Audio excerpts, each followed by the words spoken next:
Every single patch, someone in the comments says the exact same thing. Power creeping is ruining the game. When a new character comes out, old character gets benched, and the community treats it like a betrayal. Now, I want to make an argument that's going to annoy some of you. Power creep, as most of people describe it, barely exists. Now, why do I say this? Real power creep is a specific, measurable thing. New content is mathematically stronger than old content. That's a design failure. It means the game broke its own difficulty curve. Now compare that to what actually happens in most gacha games. A new character comes out who's better at a specific job than an old character. And now the old character can still clear every single piece of existing content. They just don't get the top praise anymore. That's not power creep. That's just called new content is tougher, like when that character was the most OP character. Now publishers have a direct financial incentive for you to make you feel like your old roster is obsolete, even when it isn't. If you believe that your existing characters can't keep up, the solution is always the same. Go for the new banner. That might be marketing. And yeah, to be honest, the new unit is probably stronger,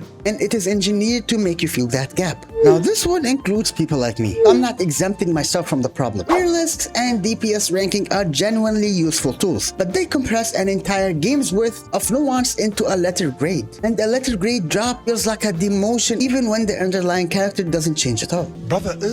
Now why does this happen? Now why does your S tier character becomes an A tier character the week a new banner drops? Not because they got weaker, but because the skill shifted around them. Let me give the biggest example. Back in Wuwa before 3.0, there was nothing called Tomb Break, and then characters like Linnea came out, and Tomb Break became a very big part of the game, shifting a lot of other characters into A rank. But again, they did shift other characters from B ranked also to A rank, so the shift doesn't have to be a negative, and nothing about your account has changed whatsoever. But watching your favorite character slide down a list feels exactly like watching them get worse. Like, what do you expect? The game keeps on getting bigger and harder with every single release, and new characters introduce new mechanisms, and those mechanisms are excluded from the old characters. That's not defined as power creep. If I would put a word onto what this is called, I would call it evolution. And we are just sad because the emotional experience is functionally identical to a real power creep, even when the actual math says otherwise. Maybe the team for Carlotta has changed. Maybe you had a new team which is more fun to play with, and now your Al Haytham team is getting, well,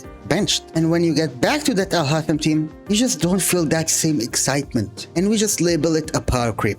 I'm not saying power creep will never happen, it does happen, and pretending otherwise will be very dishonest of me. But the real version shows up in a very few specific ways. When new endgame content is tuned around new unit only, that damage checks and the old roster mathematically cannot hit no matter how well we played. When an old character gets outright replaced in every team comp because a new unit does the exact same job but better with no trade-off, that would also be considered a power creep. And when a game's difficulty curve accelerates faster than an F2P player's account realistically can grow to keep up with the pace. Now that is real power creep, and its legitimate design failure is very much worth criticizing. Problem is that the real version gets lumped in with the fake version so often, and that people cannot tell the difference anymore. The same story every single patch. Every new strong character gets accused of the same crime, whether they actually committed it or not. And please don't power creep my channel. Please subscribe if you enjoy my content. Leave a like. My name is Valian. I'll see you guys at the next one.